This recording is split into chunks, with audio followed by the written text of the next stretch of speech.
मोहम्मद तक अगर आ जाए दुनिया, खुदा तक फासला कोई नहीं है। मोहम्मद से मुहद्दिसीन के मुताबिक नबी पाक सल्लल्लाहु अलैहि वसल्लम ने फरमाया कि ये ग़िज़ा भी है और मशरूब भी है। कांटों पे लेकिन लबों पर बदुआ कोई। इससे पहले मेरी कीमत सिर्फ पीतल के बराबर सी कतीर, इस पारस वजन को छू के मैं तो सोना हो गया। मेरे बेटे की तबीयत ठीक नहीं है, उसके दोनों गुर्दों में पथरी है। मैं आपसे प्रॉमिस कर रही हूँ, बल्कि आपसे कर रही हूँ, आप मेरे पास आइएगा, मैं आपको इसका, ये कोई इतनी बड़ी चीज़ नहीं है। कुरान पाक की पहली और आखिरी सूरा कौन सी है? सूरह फातिहा और सूरह नास। माशाअल्लाह। कोई जल्दी करो ब्रिज पावर की तरफ से, जल्दी जल्दी। ये किसको चाहिए? ना अहले ज़माना जो दे आखिर वो इज्जत क्या है। माँ बाप से बढ़कर, औलाद से बढ़कर, बीवी से बढ़कर नबी करीम सल्लल्लाहु अलैहि वसल्लम की इत्तिबा जरूरी है। हकीकत क्या है समझो कि इबादत क्या है।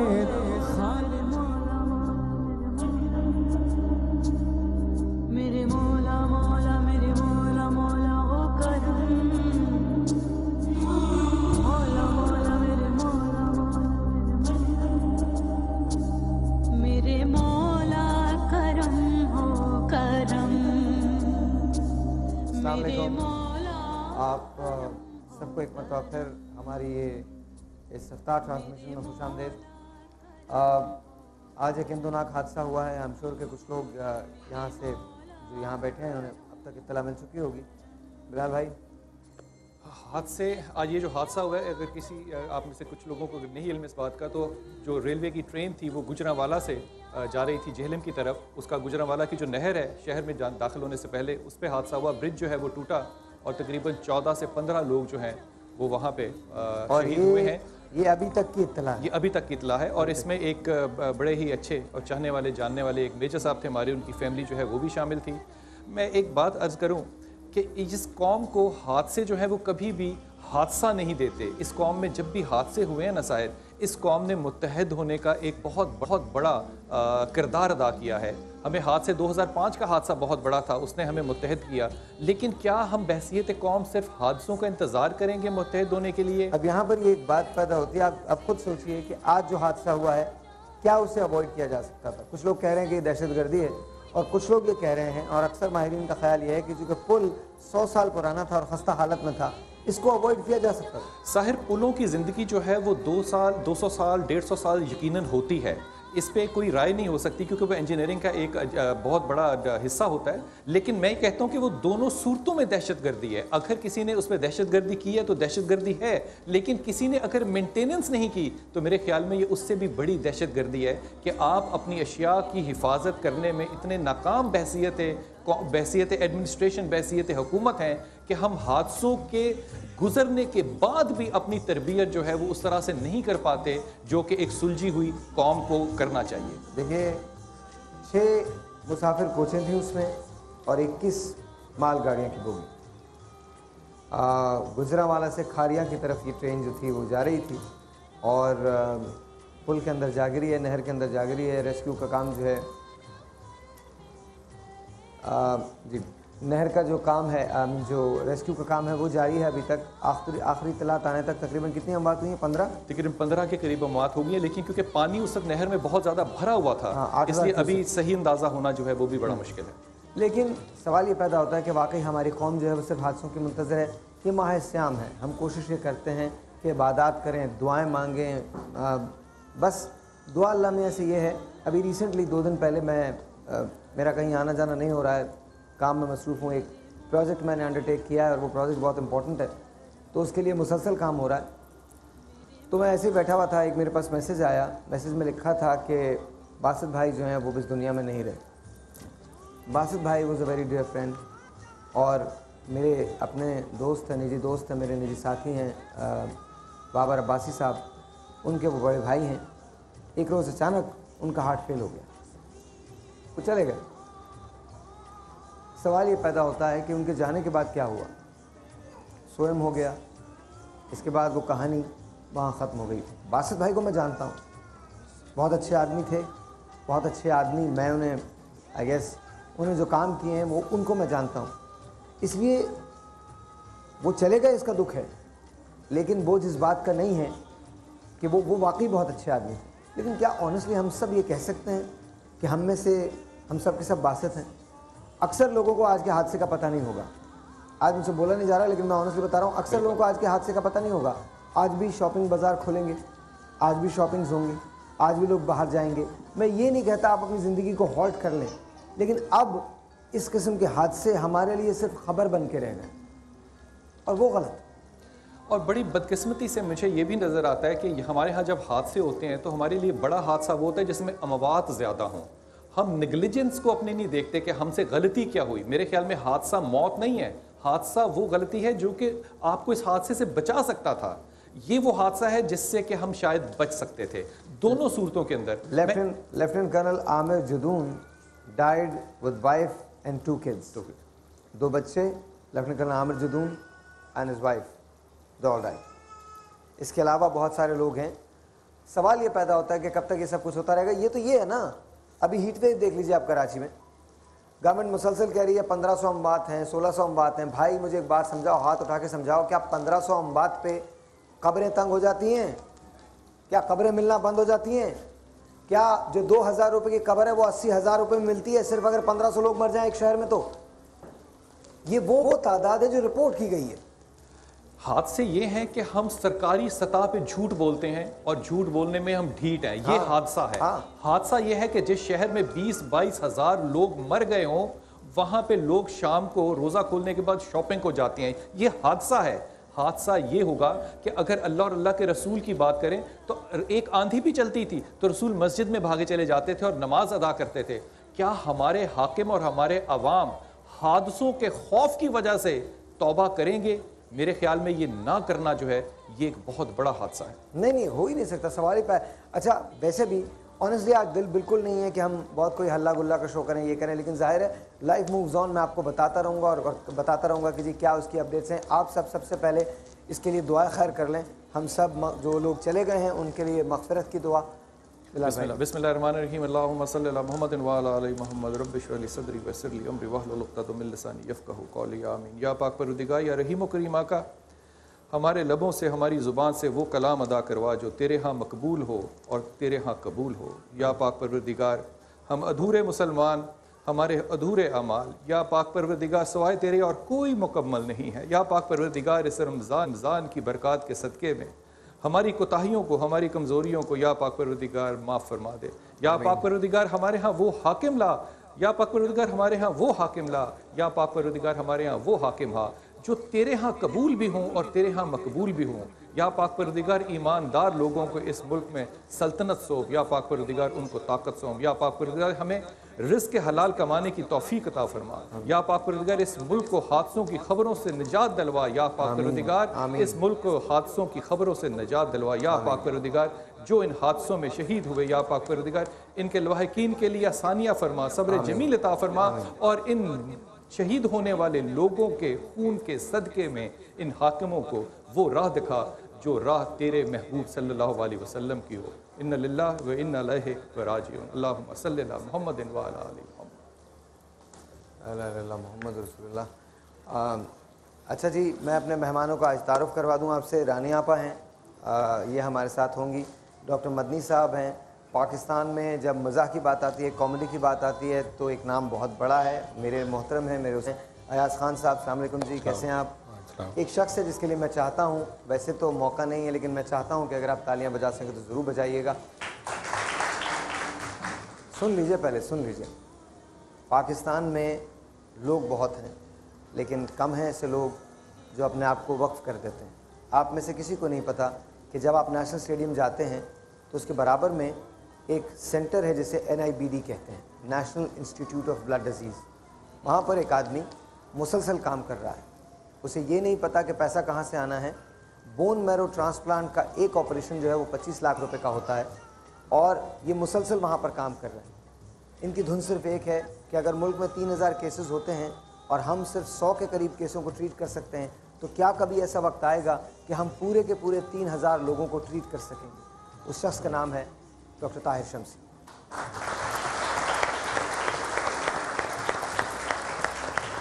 साहिर, एक मेरे ख्याल में एक हमें अपने लिए एक दुआ करनी चाहिए कि जब हम ताहिर जैसे लोगों का जिक्र करते हैं जो कि आदमियों में एक इंसान की हैसियत रखते हैं, हमें सिर्फ इनके लिए ताली नहीं बजानी, हमें अपने हाथ उठा के ये दुआ भी करनी है कि हम उन जैसे क्यों नहीं बन सकते, हम वो लोग क्यों नहीं हो सकते जो लोगों की कमियों को पूरी करें। और ये जो बोन मैरो ट्रांसप्लांट का जो सर्जिकल ऑपरेशन का प्रोसीजर है, आप सोच नहीं सकते कि एक सर्जन जो है वो कितना ज़्यादा काबिल होगा और कितना ज़्यादा मेहनत करने वाला होगा, तो वो एक सर्जरी जो है उसको कामयाबी से कबूल करवा सकता है।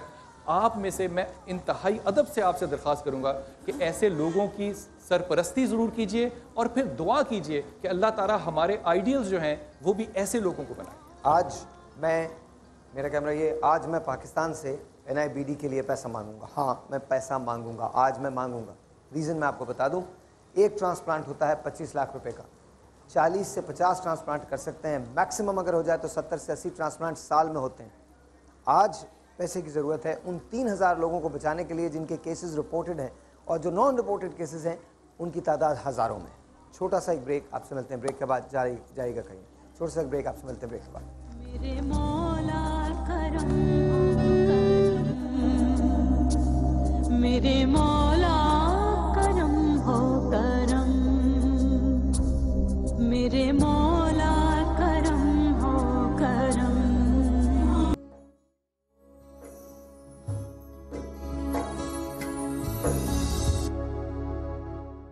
या सल्ली व सल्लिम दाइमन अबदन अला हबीबिका खैरिल खल्क़ि कुल्लिहिम। मौलाया सल्ली व सल्लिम दाइमन अबदन अला हबीबिका खैरिल खल्क़ि कुल्लिहिम। सल्लल्लाहु अलैहि वसल्लम, सल्लल्लाहु अलैहि वसल्लम, सल्लल्लाहु अलैहि वसल्लम, सल्लल्लाहु अलैहि वसल्लम।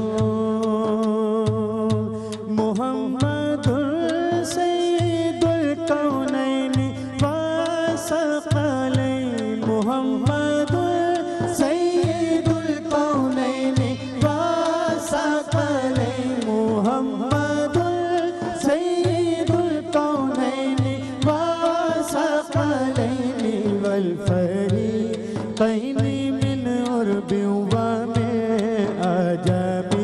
मौलाया सल्ली व सल्लिम दाइमन अबदन अला हबीबिका खैरिल खल्क़ि कुल्लिहिम।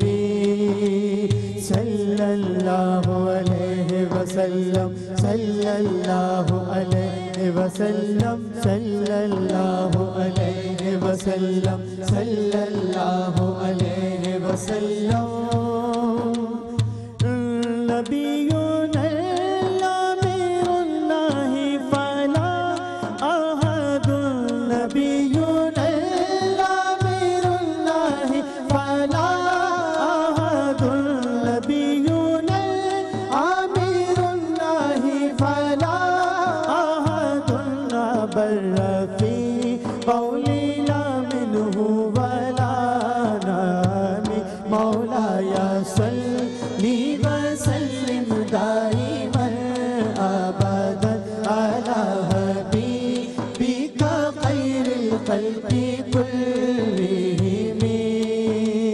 सल्लल्लाहु अलैहि वसल्लम, सल्लल्लाहु अलैहि वसल्लम, सल्लल्लाहु अलैहि वसल्लम, सल्लल्लाहु अलैहि वसल्लम।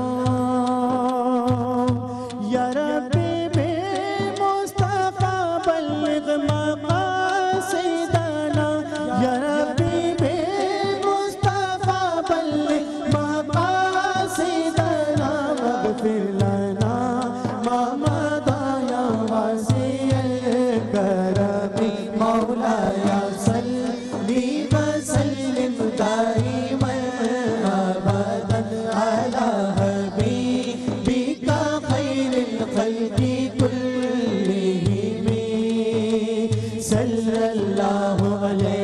वसल्लम सल्लल्लाहु अलैहि वसल्लम सल्लल्लाहु अलैहि वसल्लम सल्लल्लाहु अलैहि वसल्लम हुवल हबीबुल अज़ीज़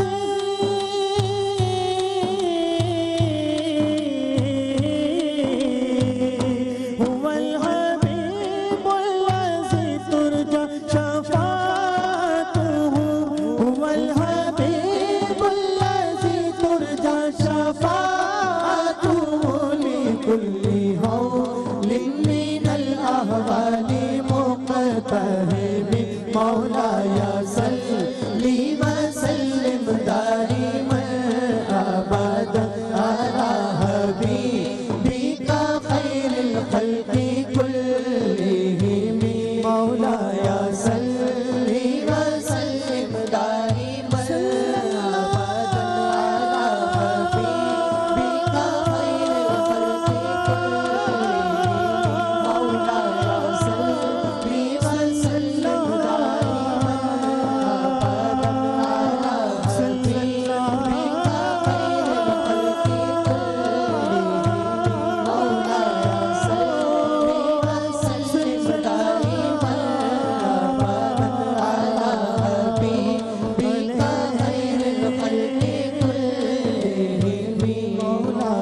सल्ली वसल्लिम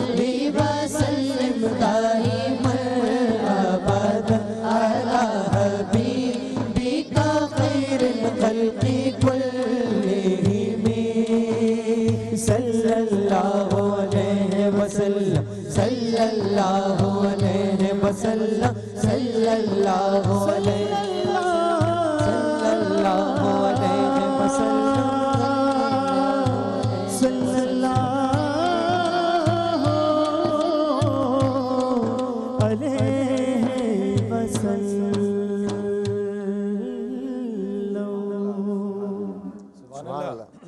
एक ज़मान हमारे साथ हमारी एक और गेस्ट ने ज्वाइन किया है, आप सब उनके नाम से वाकिफ़ हैं, बेतहाशा काम करती हैं। शर्मिला फारूकी साहब अपनी तशरीफ़ लाइए।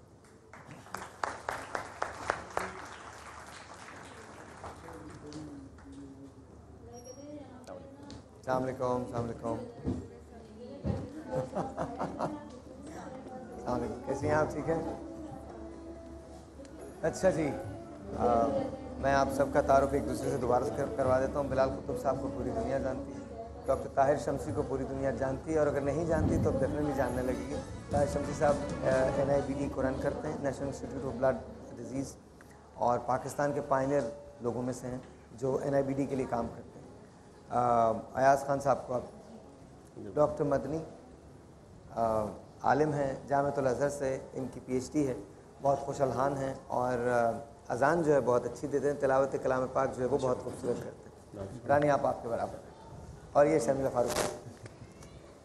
अच्छा, बात आज के हादसे पे हो रही है।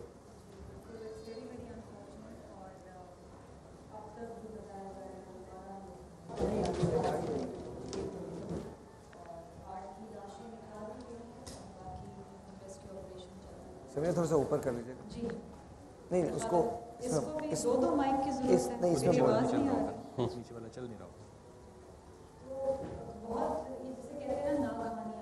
हाँ, अक्सर हम अल्लाह ताला से जब दुआ भी करते हैं तो हम कहते हैं कि नागहानी आफत से हमें बचाएं। तो ये एक नागहानी आफत है जो भी है कि ज़ाहिर बात है ये फैमिलीज जा रही होंगी। अच्छा, एक सेकंड मुझे दे दीजिए, सॉरी, थोड़ा सा कभी कभी टेक्निकली प्रॉब्लम हो जाते हैं। डॉक्टर साहब, मैं आपकी तरफ आता हूँ। आप ऐसे हादसात से बेतहाशा गुजरते हैं और देखते हैं, आपने पाकिस्तान में बेतहाशा कैटास्ट्रॉफिक इवेंट्स देखे हैं, क्या ये हादसा किसी अंदाज में कोई रिस्पॉन्सिबिलिटी लेगा? शर्मिला, मैं आपके सवाल आपसे जवाब लूँगा इस बात का, आपके ख्याल में कोई रिस्पॉन्सिबिलिटी लेगा? रिस्पॉन्सिबिलिटी तो लेनी चाहिए कि हमारे जो सिस्टम्स हैं हमारे वो इतने मजबूत हों और कि उसमें प्रोएक्टिवली हम इन चीज़ों को प्रिवेंट करने की पोजीशन में हो, बजाय इसके कि जब हादसा हो जाए और उस हादसे के बाद फिर हम उस जख्मियों को बचाने की कोशिश कर रहे हो। लेकिन अगर प्रोएक्टिव हो, अगर हम अपने सिस्टम को चेक कर रहे हो। अच्छा, प्रोएक्टिव की बात जब करते हैं तो बिलाल भाई, प्रोएक्टिव होने का मतलब ये है कि पुल जो है उसकी तामीर जो है वो होनी चाहिए थी, बेहतर होना चाहिए था, उसको मेंटेनेंस उसकी होनी चाहिए थी, नहीं हुई। देखो ये नेशनल एसेट्स ही नहीं है सिर्फ, ये आपके डिफेंस एसेट्स भी हैं। हाँ बिल्कुल। अगर आप इनको विजिलेंस के अंदर नहीं रख रहे तो मेरे ख्याल में सिर्फ बहुत बड़ी कोई नेग्लिजेंस, मैं तो इसको भी दहशतगर्दी कहूँगा कि आप अपने एसेट्स का जो है वो हिफाजत नहीं कर पा रहे हैं। लेकिन इससे ज़्यादा मुझे ऐसी बात लगती है कि आज तक जितने भी इस मुल्क के अंदर 47 से लेके आज 2015 तक ऐसे वाक़यात होते हैं वो नागहानी आफतें ही होती हैं। कभी किसी शख्स को मैंने ऐसा नहीं देखा कि वो कहे कि आइंदा इस बात को ना करने के लिए हमने ये तरमीम कर ली है, अपनी नीयत के अंदर ही चाहे कर ली हो। एडमिट भी नहीं करते। बिल्कुल आपसे शर्मिला से पूछते हैं ना, व्हाट डू यू थिंक, किसी को रिस्पॉन्सिबिलिटी किसी भी चीज़ की लेनी चाहिए? है कि पुल टूटने से हुआ है, तो आया क्या कोई सर्वेलेंस या कोई मॉनिटरिंग हो रही है? ये ऐसे पुल तो पूरे पाकिस्तान के अंदर हैं, अगर उसकी कंडीशन ऐसी होती है या बहुत पुराना हो गया है तो उसकी मेंटेनेंस होती है, उसकी रिपेयर होती है।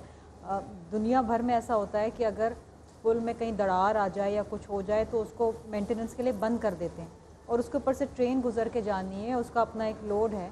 तो ये तो मेरा ख्याल है कि किसी न किसी की गफलत कहीं ना कहीं तो है किसी इदारे की। सखर में बैठा हुआ और उसने या गुजरांवाला में हिफाजत का नजरिया रखना है, वहाँ का एक सुपरिटेंडिंग इंजीनियर होगा जिसका जिम्मा ही ये है कि वो ये काम करे। ये पुल है और तमाम जो पुल हैं ये पार्टीशन से पहले के बने हैं जो इन चीज़ों को देखती है, इनके बाकायदा बजट्स होते हैं।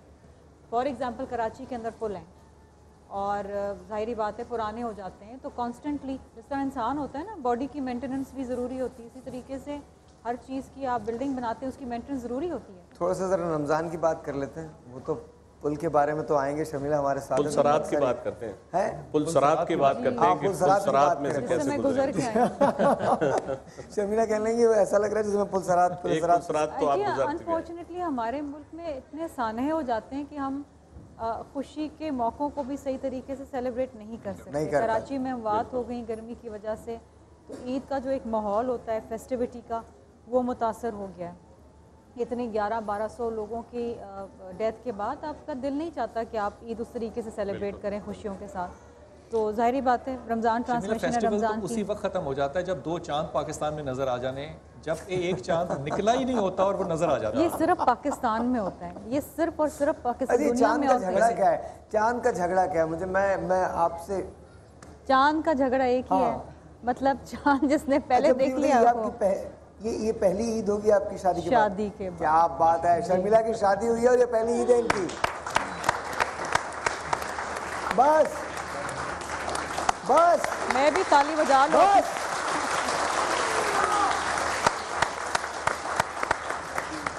अच्छा, अगर इनाम चाहिए तो तालियां बजानी पड़ेंगी।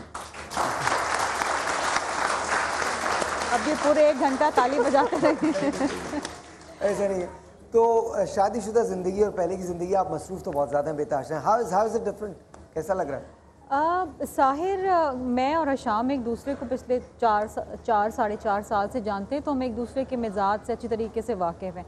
लेकिन ज़ाहिरी बात है एक दूसरे के साथ रहना is a completely different thing all together, और ज़िम्मेदारियाँ ज़ाहिरी बातें बढ़ जाती हैं, बिलखुसूस एक औरत के लिए, क्योंकि घर भी देखना होता है, घर में खाना भी पकना है, चीज़ें हैं, सफाई है, हर चीज़ है। तो मुझे जो मुख्तलिफ लगी है ये ईद है कि मैं नॉर्मली जब रोज़े रखती थी, जब मेरी शादी नहीं हुई थी, तो मैं सहरी के लिए नहीं उठती थी, लेकिन अब मैं सहरी के लिए उठती हूँ क्योंकि शाम को जो है आलू का पराठा खाना बहुत ज़रूरी है सहरी के अंदर। अच्छा, तो वो मैं उठती हूँ और साथ खाती भी हूँ, मुझे भूख लगे ना लगे लेकिन मैं खाती हूँ। क्या बात है, क्या बात है। जी जी बिल्कुल। ये अच्छा, मैं एक छोटा सा ब्रेक ले रहा हूँ, ब्रेक के बाद इसको यहीं से कंटिन्यू करेंगे। और ये मैं आपको बता दूँ, ब्रेक के बाद एक हमारा सेगमेंट है हैरत है। 1 मिनट आराम से, आ रहा हूँ मैं आ रहा हूँ। आवाज़ नहीं आ रही ना? यही बोल रहे हो ना तुम लोग? मैं तुम्हारे दिल की बातें कैसे जानता हूँ? मुझे पता है ना, मुझे मालूम है। आप आ रही है, फिक्र नहीं करें, आएगी आएगी आएगी आएगी आएगी आएगी आएगी आएगी आएगी, फिक्र नहीं करें, आराम से। अभी बहुत टाइम है अफ्तार में, आराम से बता रहा हूँ। अब से थोड़ी देर के बाद हम आपको मिलवाएंगे एक ऐसे शख्स से जो पाकिस्तान का टॉलेस्ट तरीन आदमी है, पाकिस्तान का लंबा तरीन आदमी, यहाँ इसी शो पे कुछ देर के बाद।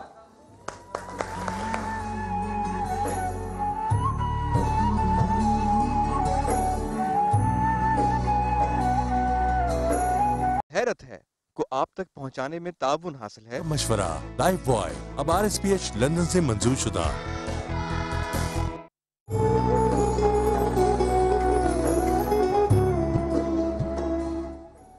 तालियां तो होनी चाहिए। क्या हो गया है? अब तो आवाज आ रही है ना सबको? All good. पाकिस्तान भरा पड़ा है ऐसे लोगों से जो हैरत अंगेज होते हैं, ऐसी बातों से जिसमें इंसानी आंख शशदर रह जाती है। ऐसे वाकयात होते हैं पाकिस्तान में जो दुनिया में कहीं नहीं हो सकते। पाकिस्तान ने एक अरसे तक एक बहुत बड़ा रैकेट अपने पास रखा था और वो रैकेट था आलम चन्ना साहब का।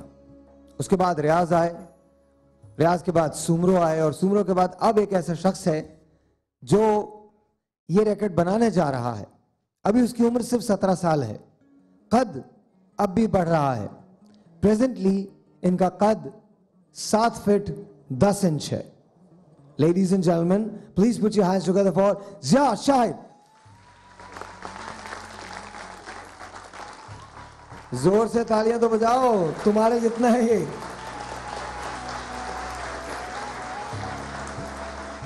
ऐसे एक मिनट, हेलो, ऐसे मुड़ो जरा, देखो तो सही, हाथ दिखाएं अपना।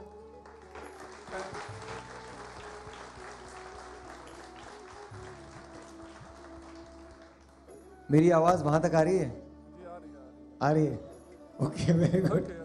आइए प्लीज आइए। ये जूते, एक सेकंड ज़िया इधर आना, जरा ज़िया इधर आना, क्योंकि वहां नहीं हो सकेगा, इधर आना। ये जूते का बिलाल भाई आ जाए, इधर आ जाए। हाँ, ये एक मिनट, आप जूता उतार सकते हैं? 1 मिनट के लिए उतार सकते हैं? ये जरा जूता साफ नहीं, अच्छा कितने, ऐसे इधर देखें कैमरे में। हाँ ठीक है।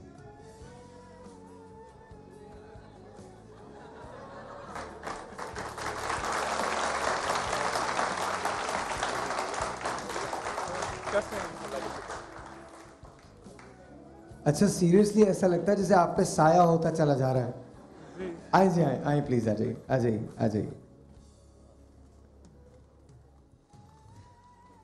अब यहाँ आ जाइए, मेरी सीट पे बिठा दीजिए। इधर।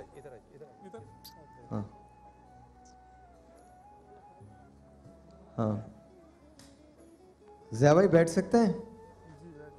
वाह भाई वाह, वेरी नाइस। यहाँ की ये जो लाइट है, लाइट को देख के मेरे ज़हन में एक बात आ रही है। क्या? कि मुन्ने मियाँ तो इतने बड़े तारों को छूले खड़े। वाह, क्या बात है। अच्छा ज़िया, तुम्हारी उम्र कितनी है टोटल? 17 साल अभी? 17 साल है। थोड़ा जोर से बोले, इनकी आवाज आ रही है आपको? 17 साल है भाई। गुस्सा आ गया। 17 साल है। 17 साल है। अच्छा, कब आपके कद ने बढ़ना शुरू किया?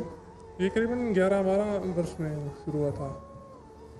और अभी बढ़ रहा है मुसलसल? जी, अभी डॉक्टर ने कहा था कि करीबन 8 फुट 5 इंच तक जाएगा करीबन आपका।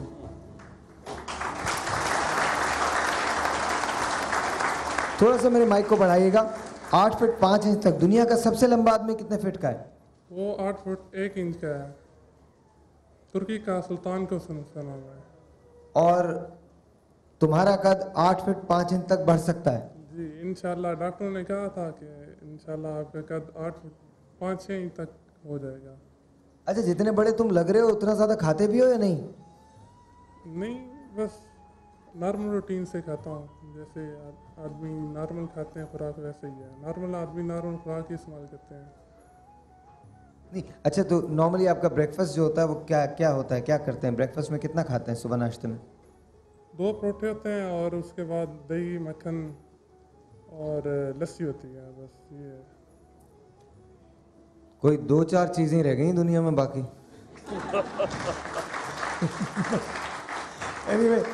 एनीवे, घर में भाई कितने लोग हैं और मजीद?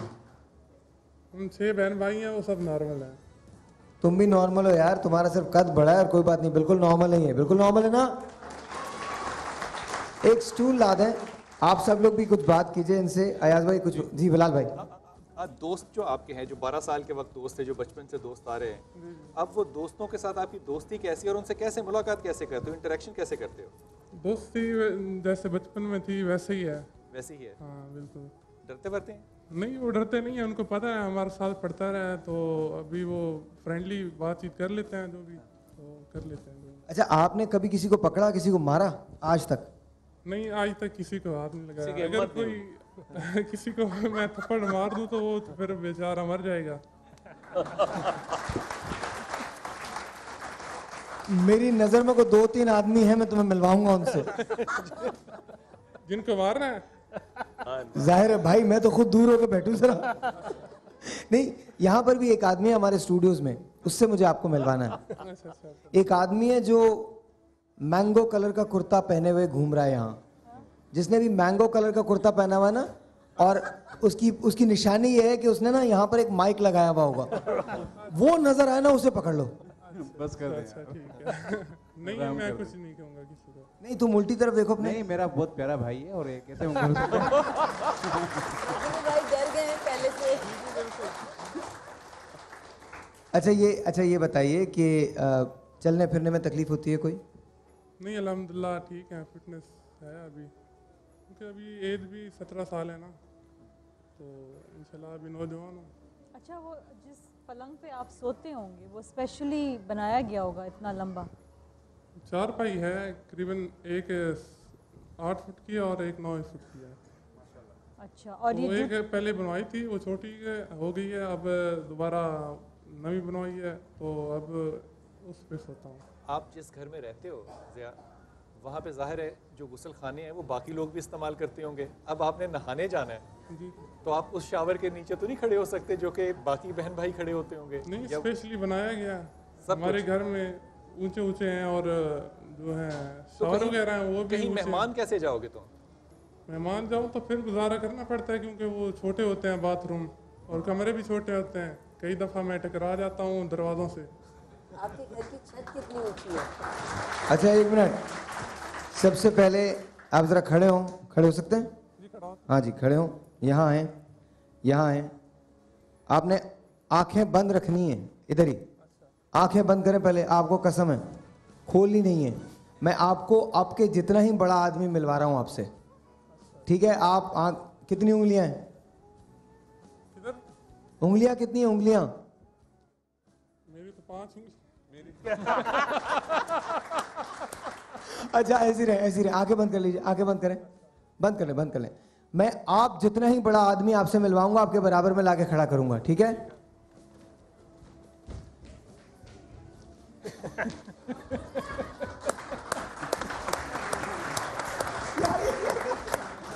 ये तो छोटा हुआ ना, ये मेरे बराबर का तो नहीं। आप लोग देखिए, और मजे की बात ये, इनका कद लंबा है, ये अंदर से बहुत लंबे हैं।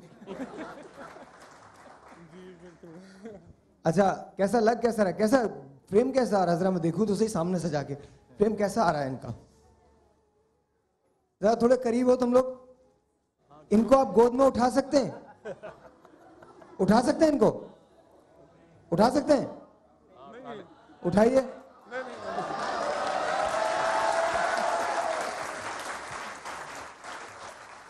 नहीं, बस काफी है, जाइए। Thank you so much.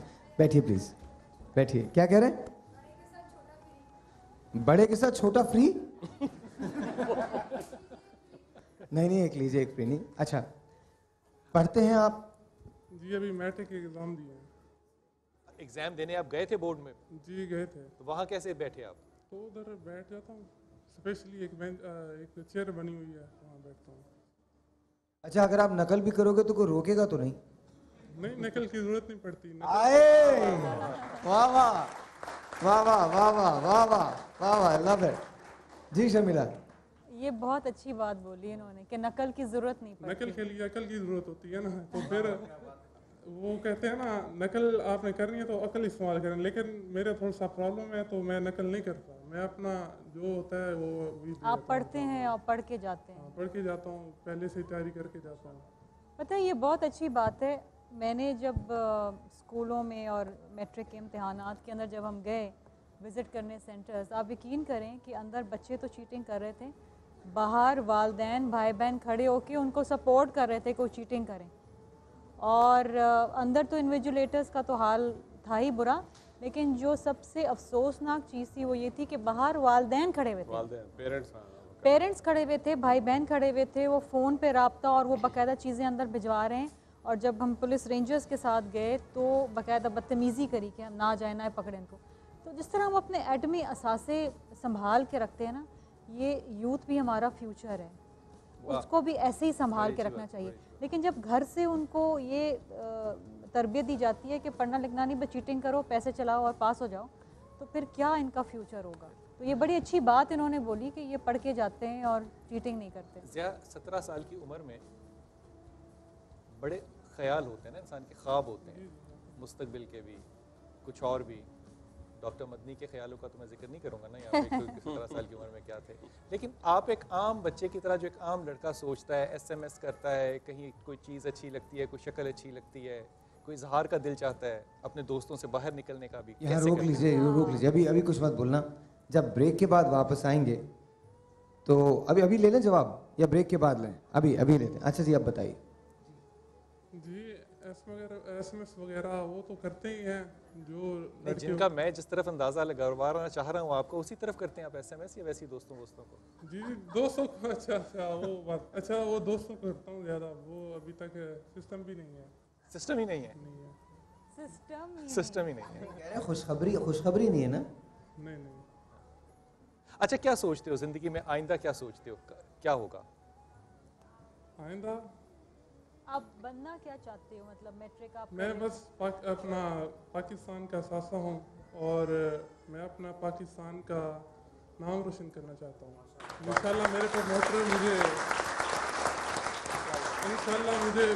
मेरे प्रमोटर जो हैं अभी सऊदी अरब का विजिट करवाने के लिए ले जा रहे हैं, तो उसके बाद फिर दुबई, ओमान, मस्कत वगैरह वो ले जाएंगे मुझे। तो आप फेस्टिवल होते हैं, आप एक एम्बेसडर के तौर पे जाओगे जी और पाकिस्तान को रिप्रेजेंट करोगे जी। और साहिर, इनके अंदर जो सादगी है वो मेरे ख्याल में किसी चीज़ की मोहताज नहीं है कि पाकिस्तान के जो सपूत हैं वो इसी तरह के होने चाहिए। हाँ, है ना? हालांकि आपने बड़ी कोशिश की घुमा फिरा के पूछने की। बड़ा सादगी है बच्चे, बहुत सादगी है बच्चे, बहुत सादगी है माशाल्लाह। There was this film called Me and My Giant। अभी इन्होंने प्रमोटर का जिक्र किया, अभी इन्होंने बात ये की कि ये बाहर जाके घूमेंगे और फ़ख्र पाकिस्तान बन के जगह जगह विजिट करेंगे। There is a film called Me and My Giant। अगर आपको टाइम मिले तो ज़रूर देखिएगा। बिली क्रिस्टल की फिल्म है वो, ज़रूर देखिएगा। इट्स एन ओल्ड फिल्म, पुरानी हॉलीवुड की फिल्म है, लेकिन ज़रूर देखिएगा। And I honestly hope and wish कि ज़िया के साथ ज़िंदगी में अच्छा हो। इनका ये एक जुमला जो है, ये मुझे बहुत दूर कहीं ले गया है, इनके अपने फ्यूचर में बहुत कहीं दूर ले गया। I honestly wish you the best man. Allah करे तुम हमेशा इसी तरह मुस्कुराओ, इसी तरह से खुश रहो, तुमको ज़िंदगी में कभी कोई तकलीफ ना आए। अब से थोड़ी देर बाद आपको मिलवाऊंगा इसी पाकिस्तान में एक और कहानी से। सेगमेंट है समा सहारा। आज हम क्या अटेम्प्ट करने जा रहे हैं ये आपको पता चलेगा इस ब्रेक के बाद, लेकिन ये प्रॉमिस कीजिए कि हम आपका इंतज़ार कर रहे हैं। आप भी कहीं मत जाइएगा, वापस आइएगा।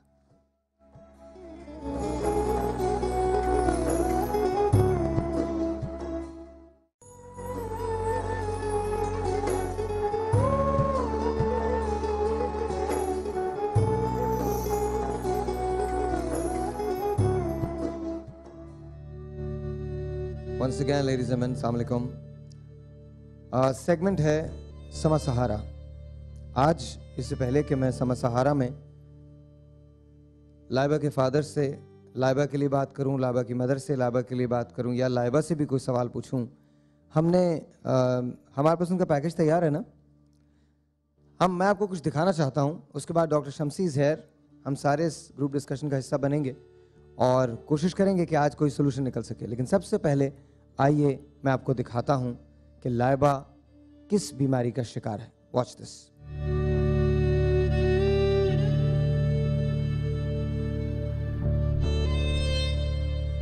अस्सलाम वालेकुम, मेरा नाम अयाज खान। मेरी बच्ची लाइबा के तो उस पर ख़र्चा आ रहा है 25 लाख रुपए। मैं नौकरी मेरी कुछ नहीं है, मैं यही है कि जनरेटर रिपेयरिंग कर लेता हूँ, ठीक है ना। अब वही रोज़ी है, होती है तो लग जाती है, वरना कोई ऐसा कोई मतलब तनख्वाह कोई बेसिक वैसे पहले थी। मार्क्स पाकिस्तान में सन 2011 से मेरी नौकरी छूट चुकी है। मैं इतना पैसा नहीं है जो मैं अफोर्ड करके अपनी बच्ची का इलाज कर सकूं।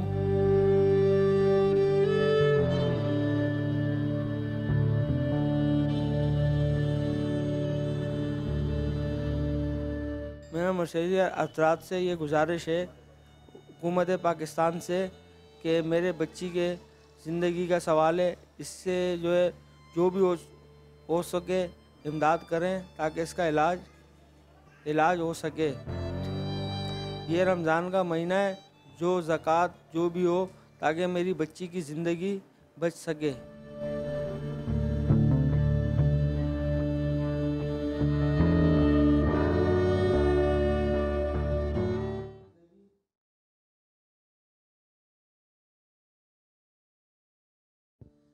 लेडीज़ एंड जेंटलमैन, आपने ये पैकेज देखा है।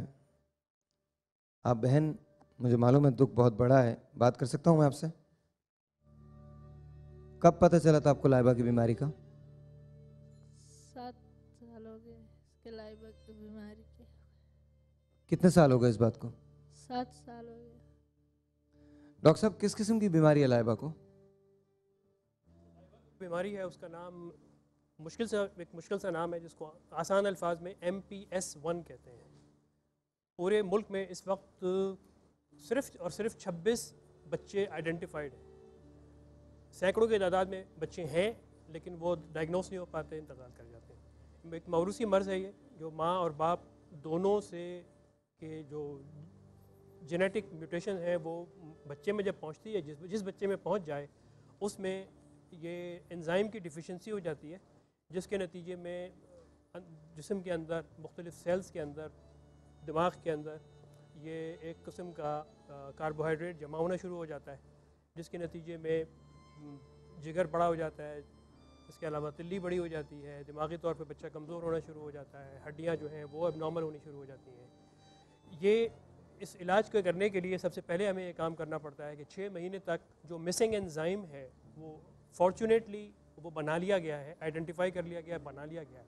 तो 6 महीने तक वो दवा दे के इस बच्ची को सही हालत में लेके आते हैं, उसके बाद ट्रांसप्लांट कर देते हैं। दूसरा रास्ता ये है कि ज़िंदगी भर उसको वो एंजाइम देते चले जाइए तो बच्चे की सेहत नॉर्मल हो जाएगी और वो नॉर्मल बच्चों एंजाइम कितने का आता है, कितना लगता है? तकरीबन 6 लाख रुपए महीने का खर्चा है इस एंजाइम का।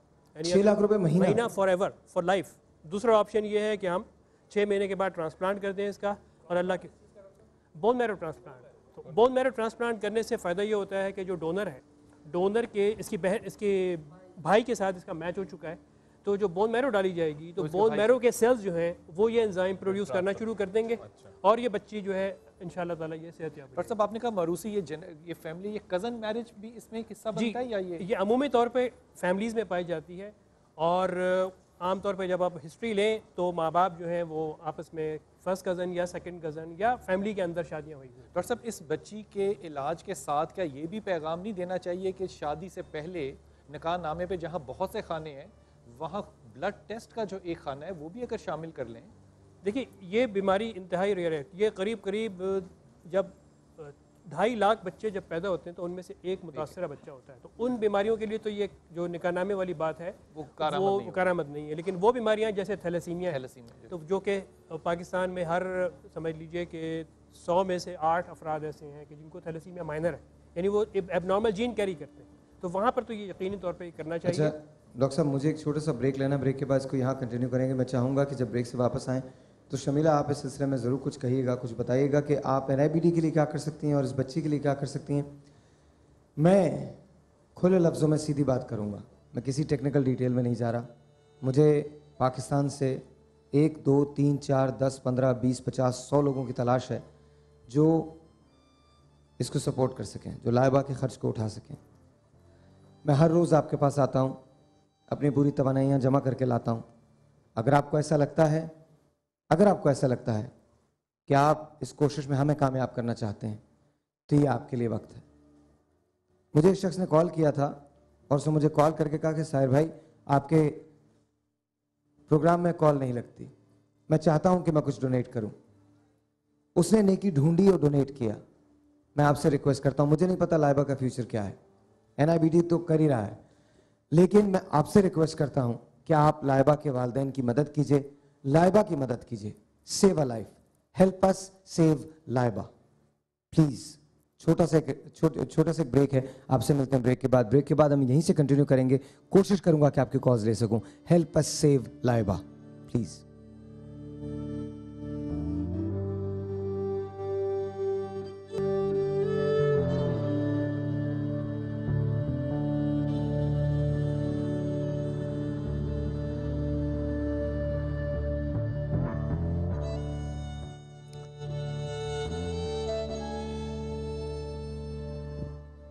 मैं अभी जब यहाँ खड़ा था तो कुछ लोगों ने आके कुछ पैसे दिए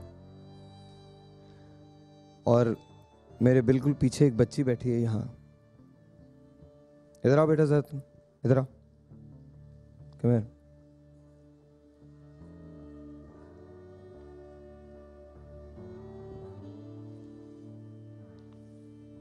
ऐसे देखें, देखने से ये आपको बिल्कुल नॉर्मल लग रही है, इसके दिल में सुराख है।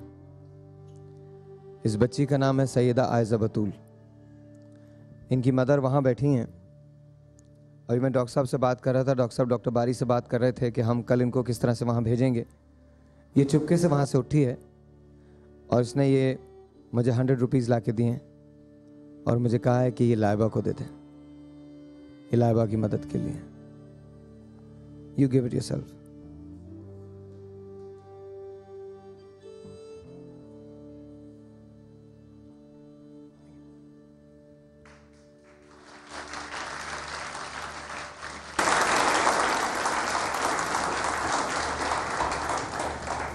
अब बाकी सारे मामलात मैं आप पे छोड़ता हूँ, सारे मामलात आप पे छोड़ता हूँ। मैं ऑनेस्टली वाकई थक चुका हूँ। मैं ये जुमला कभी बोलना नहीं चाहता था, लेकिन मैं वाकई थक चुका हूँ, शायद मांग के भी थक चुका हूँ।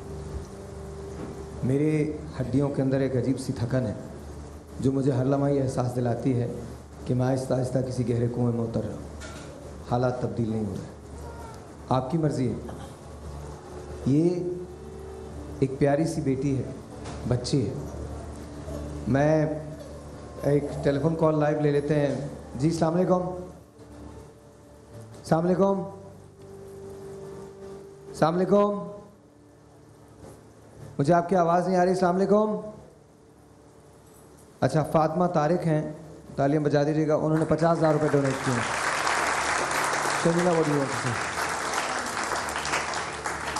टू बी वेरी ऑनेस्ट, मैंने ये पहला केस जो देखा है इस हवाले से, और मैं अभी जिस तरह ब्रेक में डॉक्टर साहब से बात कर रही थी कि आया ये इसका किस तरीके से इलाज होगा, तो डॉक्टर साहब ने जो बताया कि जी 6 महीने इनको एंजाइम्स देने पड़ेंगे और 6 महीने की पर कॉस्ट एंजाइम्स की 6 लाख रुपए, 36 लाख रुपए वो, और फिर सर्जरी के अंदर तकरीबन कोई 25 से 30 लाख रुपए, तकरीबन कोई 60-65 लाख का ही है।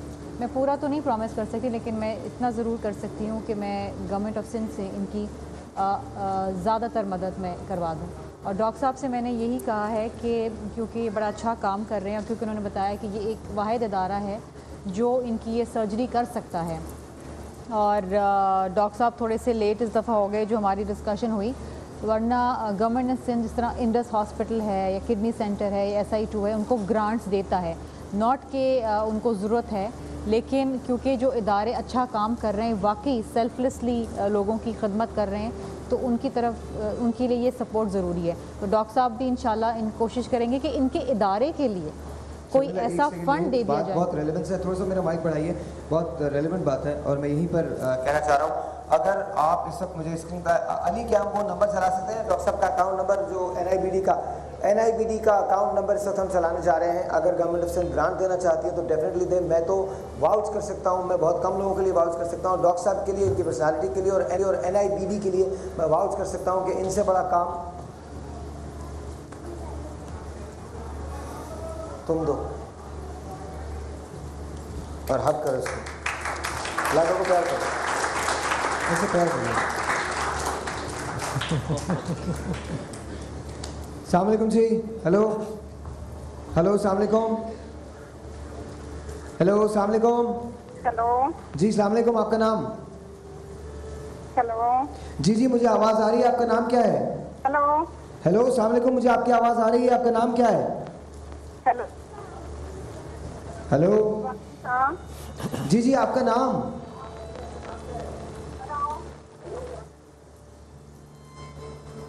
अच्छा तो शर्मिला मैं अकाउंट आरा के थ्रू हम तक पहुंचा है और लोगों तक पहुंचा है, लेकिन इस तरह डॉक्टर साहब बता रहे थे कि ये है बीमारी लेकिन क्योरेबल है। अच्छी बात यह कि ये क्योरेबल है और शायद मेरे ख्याल जितना बेहतर इसकी मेडिकेशन हो जाए उतना बेहतर है उम्र ज़्यादा बढ़ने से पहले। तो एक डॉक्टर साहब के हस्पताल के लिए भी एक फ़ंड हुकूमत सिंध की जानिब से होना चाहिए। जो मैंने जिस तरह उनको कहा कि जी वो रिवॉल्विंग फ़ंड हो, आप उनको पाकिस्तान बॉन्ड्स में आप इन्वेस्ट करें ताकि कुछ बच्चे जो और कुछ लोग जो डायरेक्टली इन तक पहुंच सकें, इनको फिर इस तरह मदद की इमदाद की ज़रूरत ना पड़े। Amazing amazing. तो उसमें भी इंशाल्लाह मैं आपकी हेल्प करूंगी और इस बच्ची के हवाले से भी बिल्कुल मुझे थोड़ी सी इनकी मेडिकल हिस्ट्री कुछ डॉक्यूमेंट वगैरह चाहिए, जो मुझे पहुंचा दीजिए एंड इंशाल्लाह we will do our best. Sharmila आपकी जो होप है ना और आप इसकी जिंदगी दिल खोल के तालियां बजाइएगा। नहीं देखें बताए बिलाल साहब, अल्लाह ताला वसीले बनाता है दुनिया के अंदर और हम सबको अल्लाह ताला ही देता है। तो इस बच्ची की माशाल्लाह 7 साल की है, अभी इसकी पूरी ज़िंदगी पड़ी है और इंशाल्लाह ताला हमारी हम सबकी दुआ होगी और हम सबकी कोशिश होगी कि हम इस बच्ची का जल्द से जल्द इलाज करवाएं। डॉक्टर साहब इस बच्ची की जो बीमारी है, क्या पेरेंट्स के पास कोई ऐसे सिम्टम्स हैं या कोई ऐसे टेस्ट हैं जो अपने बच्चों के करवा सकते हैं? इस वक्त हमारे पूरे मुल्क में पाकिस्तान में NIBD के पास ही इस वक्त इस महीने में रमज़ान के महीने में ये फैसिलिटी हमने डेवलप कर ली है कि पैदाइश से पहले बच्चे माँ के पेट में जब होते हैं तो उस वक्त इनका टेस्ट करके ये बताया जा सकता है कि ये बीमारी या इससे मिलती जुलती और बीमारियाँ के साथ तो बच्चे पैदा नहीं हो रहे हैं। ख़ास तौर पे ये सहूलत इसलिए और भी ज़रूरी है कि बहुत सारी बीमारियाँ बहुत सारी मौरूसी मूजी बीमारियां जो कि बहुत छोटी उम्र में बच्चे के लिए जानलेवा साबित हो सकती हैं, उनका इलाज बहुत मुश्किल और बहुत ही पेचीदा होता है।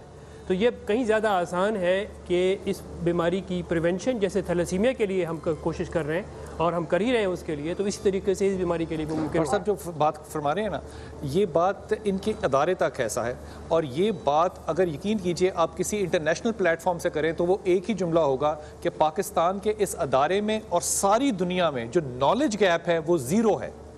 जो सारी दुनिया के पास इल्म है वो इस इदारे के पास भी इस वक्त मौजूद है। बल्कि जो इस इदारे के पास इल्म है वो शायद अभी सारी दुनिया तक पहुंचा भी ना हो। लिटरली ऐसी बात है। ये माइक मेरा ज़रा सही कर दीजिएगा। एक बात और मैं थोड़ा सा शेयर करना चाहता हूँ। Can you hear me? आपको मेरी आवाज़ आ रही है?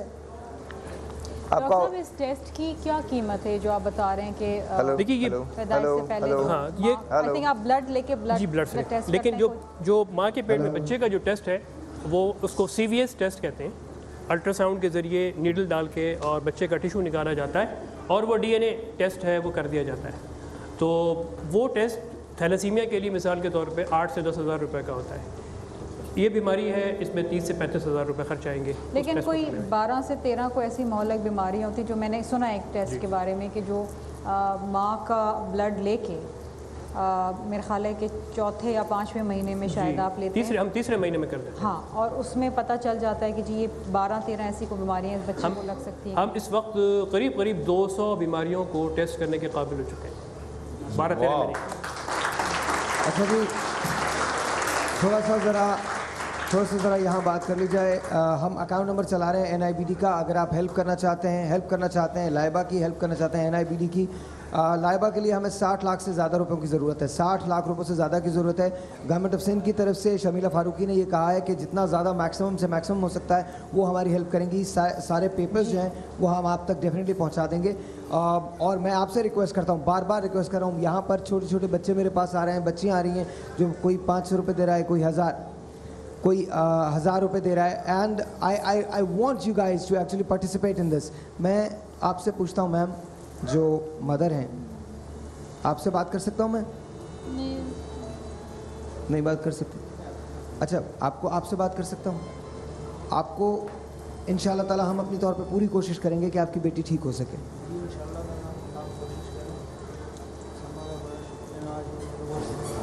किसी का कोई शुक्रिया नहीं। पाकिस्तान से आपने अपील करनी है, छोड़ दें माइक। पाकिस्तान से अपील करनी है आपने अपील करनी है अपनी लाइबा के लिए, आपने अपील करनी। बिस्मिल्लाहिर्रहमानिर्रहीम। अस्सलाम वालेकुम। मेरे को लाइबा की बीमारी के लिए जो भी गवर्नमेंट से दरख्वास्त ये है कि लाइबा के इलाज के लिए जो कुछ भी हो इसका इलाज किया जा सके। शुक्रिया। ये हमारे मुल्क के लोग हैं, अपना हक भी नहीं बता सकते। स्टेट की रिस्पॉन्सिबिलिटी होती है और स्टेट को चाहिए कि वो इसकी टेक केयर करे। ऑनेस्टली इस वक्त हमने नंबर चलाना शुरू किया है NIBD का। NIBD का अकाउंट नंबर इस वक्त स्क्रीन पे स्क्रॉल कर रहा है। आप NIBD के अकाउंट में दिल खोल के एहतियात दीजिए ताकि लाइबा का और इन जैसे हज़ारों बच्चों का इलाज हो सके। I am requesting you. मैं अब से चंद दिन बाद NIBD के सेंटर से लाइव हूँगा। मैं आपको सिर्फ वो सिचुएशन अगर दिखा दूँ ना, शायद हमारी मेमोरीज रिफ़्रेश नहीं होती हैं। एक मरतबा फिर अगर हम लाइबा की फुटेज चला सकें, जो लाइबा का हमने पैकेज बनाया है, तो शायद हम बेहतर तौर पे समझ सकेंगे। अली, हम चला सकते हैं पैकेज, लाइबा का पैकेज? जी प्लीज़, जी प्लीज़, वो ताकि हमारी मेमोरीज जो है वो रिफ़्रेश हो जाएँ। शर्मिला का वादा है। शर्मिला, आपको कब चाहिए होंगी ये रिपोर्ट्स? जी, आप मुझे जितनी जल्दी दे दें। मैं कल दे देता हूं। और इनकी कल इंशाल्लाह पूरी जितनी इनकी जो मेडिकल हिस्ट्री है वो अगर आप दे दें, और इनके वालिद की तरफ से अगर एक दरख्वास्त हो, डॉक्टर साहब अगर आप अपने लेटर हेड पे कि जिनके इलाज में और उसके लिए इतनी। जी बिल्कुल, कल सुबह आपके ऑफिस में होगा इंशाल्लाह ताला, इंशाल्लाह। एंड आई थिंक ये बड़ी अच्छी बात है। आइए मैं आपको दिखाता हूँ कि लाइबा को प्रॉब्लम क्या है, इसको देखिएगा।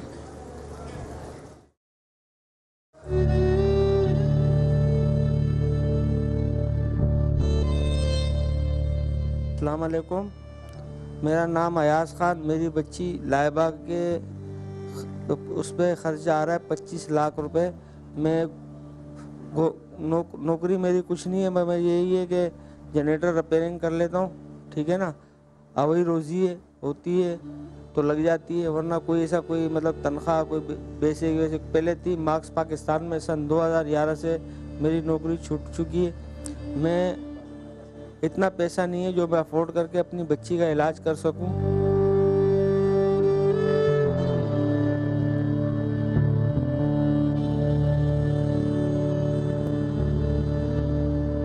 मेरा मुशर्रई अफराद से ये गुजारिश है हुकूमत पाकिस्तान से कि मेरे बच्ची के ज़िंदगी का सवाल है, इससे जो है जो भी हो सके इमदाद करें ताकि इसका इलाज हो सके। ये रमज़ान का महीना है, जो ज़कात जो भी हो ताकि मेरी बच्ची की ज़िंदगी बच सके।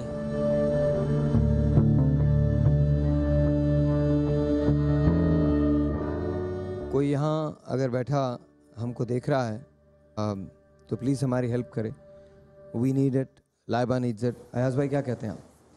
बिल्कुल, मैं कहता हूँ ये एक तो रमज़ान का मौका है और बड़ा बाबरकत महीना है, और अगर इस प्लेटफॉर्म से हम इस बच्ची और इन जैसी बहुत सी बच्ची, और मुझे बड़ा फ़ख्र है कि मैं डॉक्टर साहब के साथ हूँ, और जब खैर आपने मुझे बताया इनके बारे में तो मैं कहता हूँ मेरी जो भी खदमात हूँ मैं वहाँ पर आने के लिए तैयार हूँ। और जो लोग हमें सुन रहे हैं उनसे ख़ास तौर पर दरख्वास्त है कि आपके पास पता नहीं कितना पैसा होगा और उसमें से अगर कुछ कम भी हो जाएंगे तो उसका आपको सिला जो है वो अल्लाह क्या मिलेगा, तो उनमें से निकालिए और ऐसे बच्चों की मदद कीजिए।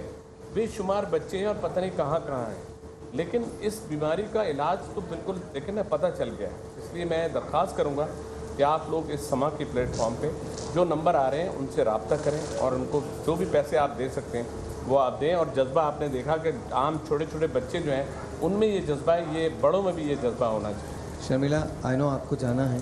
आई want you to appeal to Pakistan for Laiba if you wish, अगर आप कर सकते हैं। जी बिल्कुल। सबसे पहले तो मैं हमेशा एक बात कहती हूँ कि रियासत की ज़िम्मेदारी सबसे पहले बनती है, लेकिन इसके साथ साथ डॉक्टर साहब के हस्पताल के लिए भी क्योंकि बहुत अच्छा काम कर रहे हैं, उनके लिए भी कोई ऐसा फ़ंड होना चाहिए जिसमें इस किस्म के बच्चों का वो इलाज कर सके और कहीं किसी इमदाद की ज़रूरत ना पड़े। दूसरा ये है कि ख़ास तौर पे लाइबा के लिए देखिए, इस बाबरकत महीने में हम जितना देंगे उसका दुगना तिगना होकर हमें वापस मिलेगा। ये वैसे ही बरकतों का महीना है और जो भी मुखैर हजरात, बहुत से लोग ऐसे होते हैं जो अपना नाम भी नहीं बताना चाहते लेकिन वो डोनेट करते हैं, तो भरपूर तरीके से मदद करें ताकि लाइबा का इलाज जल्द अज जल्द हो जाए। जिस कर्ब में इसके माँ बाप होंगे 7 साल से, क्योंकि बता रही हैं उनकी वालदा कि इनको ये बच्ची 7 साल की है और उनको कई सालों से ये इस बीमारी का पता था, तो जब रोज़ उठते बैठते सोते जागते अपनी बच्ची को तकलीफ़ में देखती होंगी तो इनकी तकलीफ़ का अंदाज़ा आप और मैं नहीं लगा सकते। बच्चे सबको ही प्यारे होते हैं और लाइबा का इंशाल्लाह इलाज भी होगा, ज़रूर होगा। बहुत बहुत शुक्रिया Sunila, thank you so very much. एक छोटा सा ब्रेक है, आपसे मिलते हैं ब्रेक के बाद। आपने कहीं नहीं जाना है क्योंकि अभी एक और सरप्राइज़ है। छोटा सा एक ब्रेक, आपसे मिलते हैं ब्रेक के बाद।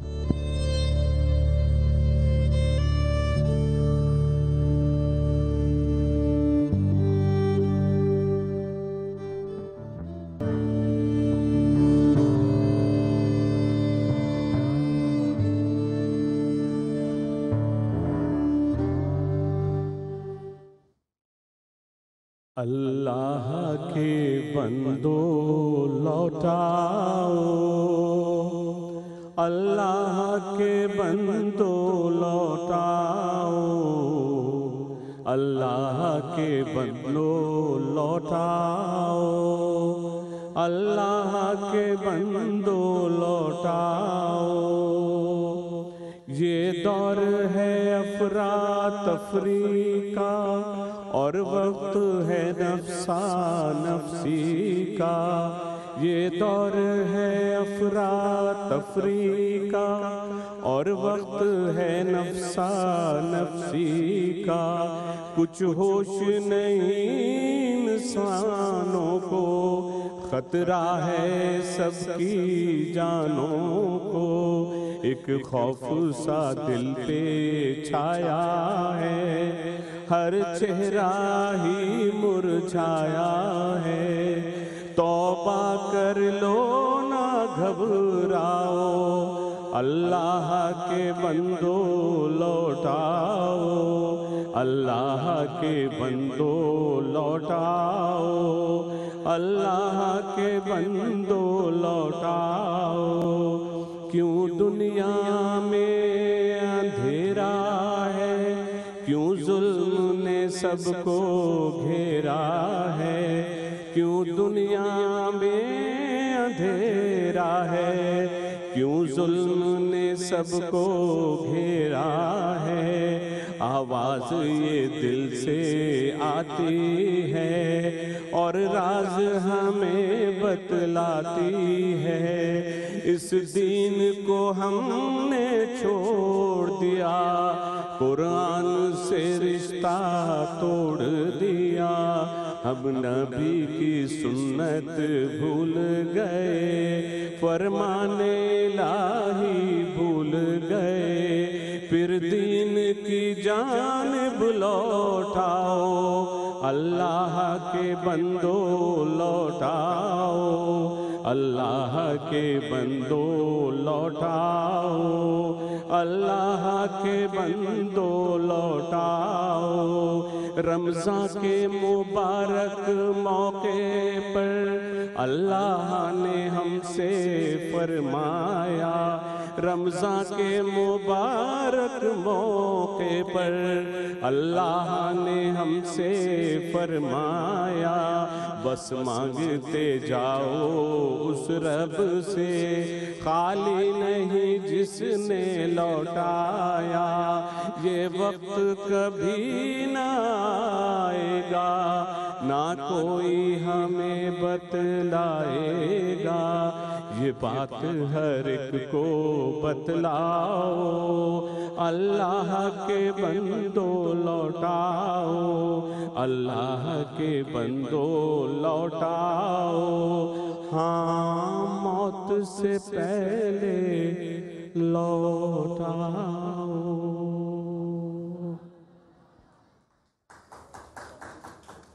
सुभान अल्लाह, सुभान अल्लाह, सुभान अल्लाह। हम NIBD का जो अकाउंट नंबर है वो चला रहे हैं। आप ज़्यादा से ज़्यादा NIBD के अकाउंट नंबर में अपनी इमदाद, अपने एहतियात, अपनी ज़कात, अपने चंदे, अपने डोनेशन सब डालें। बिलाल भाई, आपने लाइबा का केस देखा है, क्या कहते हैं? हाँ, देखो मैं हमेशा ये कहता हूँ, और ये मैं अब भी हाथ बांध के कह रहा हूँ, खुदा औलाद का गम किसी को ना दिखाए। औलाद के गम को देखना साहिर जो है ना, ये बड़ा मुश्किल होता है। इंसान अपनी बीमारी काट लेता है, लेकिन बच्चों की बीमारी जो है वो नहीं देखी जाती। और मैं इस बात को भी ना बहुत ही नॉर्मल समझता हूँ कि जब आप किसी बच्चे को देखते हैं तो मैं खुदा की कसम खा के कहता हूँ आपको उसमें अपना बच्चा नज़र आता है। जब इसको मैं देखता हूँ तो मैं सोचता हूँ कि ये लाइबा है, यहाँ पे मेरी कोई बेटी आयशा भी तो हो सकती थी, यहाँ कोई फातिमा भी बैठी हो सकती थी, यहाँ पे मैं बैठा हो सकता था। ये इसने बड़ी खूबसूरत आपने जो दुआ की ना, अल्लाह के बंदो लौट आओ।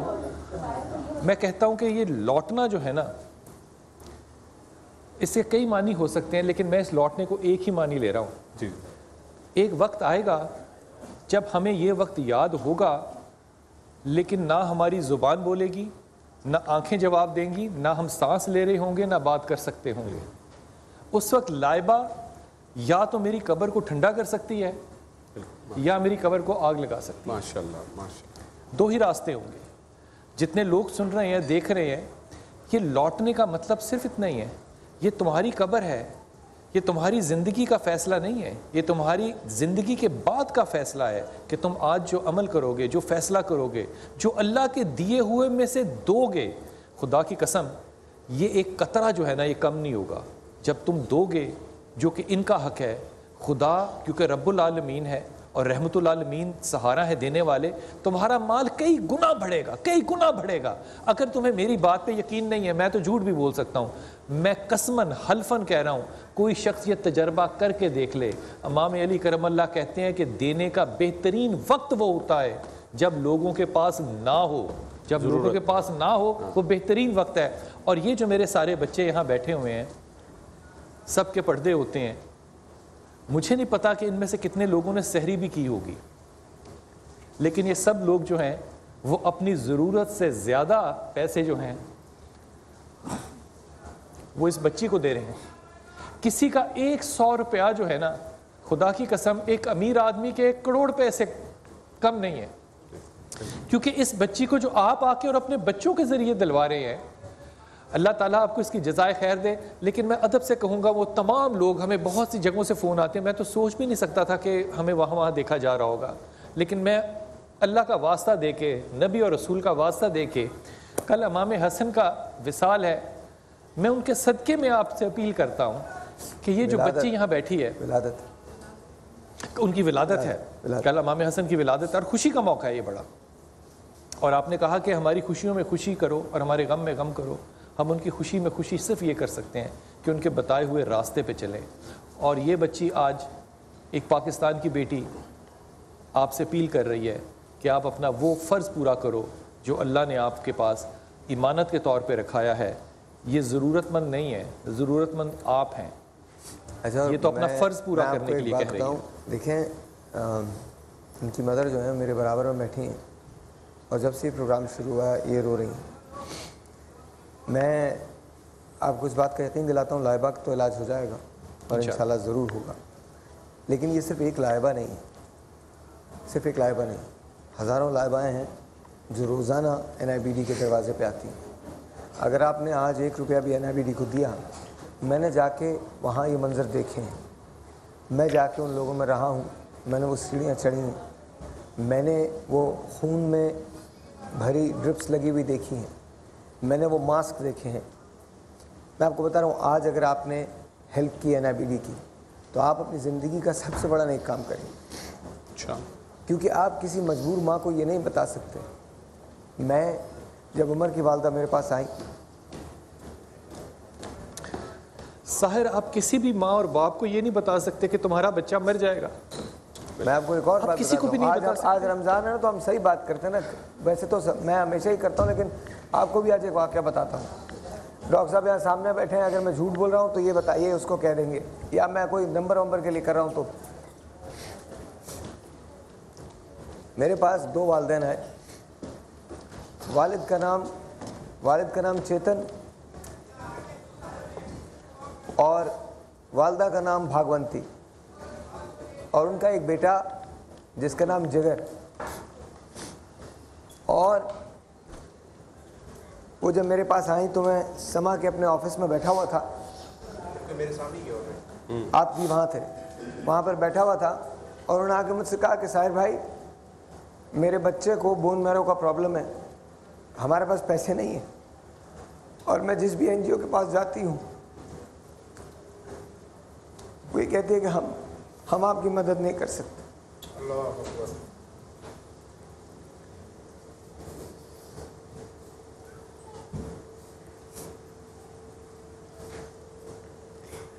मेरा दिल शायद अभी इतना बड़ा नहीं है कि मैं एक माँ को ये कहूँ कि तुम्हारा बच्चा, मैंने अपनी माँ को अपने लिए दिनों रात काम करते हुए देखा और अगर मुझे ज़रा सी भी तकलीफ़ होती है तो सबसे ज़्यादा तकलीफ़ मेरी माँ को होती है। मैं हिम्मत करके डॉक्टर साहब के पास गया और डॉक्टर साहब से रिक्वेस्ट की, डॉक्टर साहब उसका पैसा हम कहीं ना कहीं से ले आएंगे, लेकिन प्लीज़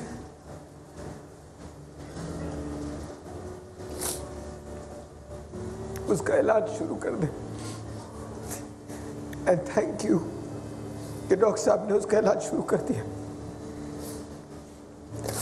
आज एक और माँ है जो ढंग से बता भी नहीं सकती, जो बोल भी नहीं सकती कि उसकी बेटी को प्रॉब्लम है। आप NIBD का स्क्रॉल चलते हुए देख रहे होंगे, उस स्क्रॉल पे जितने पैसे दे सकते हैं दे दें। इट डजंट मैटर 1 रुपया 2 रुपये 10 रुपये, अगर इनके लिए गली में जाके मांगना पड़ा तो मैं वो भी कर लूँगा, लेकिन इस वक्त मायूस ना करें। मैं हमेशा ये सोचता था कि मैं डॉक्टर क्यों नहीं बना, अगर मैं बन जाता तो शायद बहुत अच्छा डॉक्टर नहीं होता। अल्लाह ताला ने मुझे वो सलाहियत दी, शायद मुझे बोलना आता था तो मैं बोलने के लिए पैदा हुआ।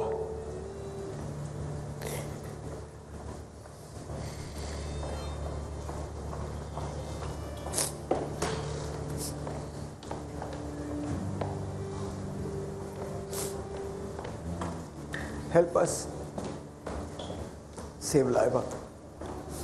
I'm requesting you.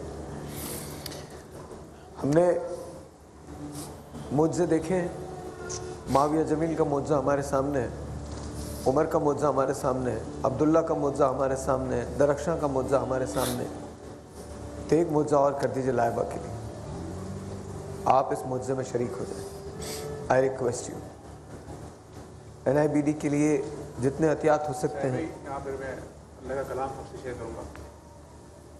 अल्लाह ताला फरमाए वमन अहया फकन्नमा अहयना जमीआ, अगर किसी एक की जान भी आपने बचाई तो पूरी जमी इंसानी जान बचाई आपने। तो आज ज़रूरत है कि इस बच्ची की जान बचाई जाए, पूरी इंसानियत को बचाया जाए। जी बिल्कुल।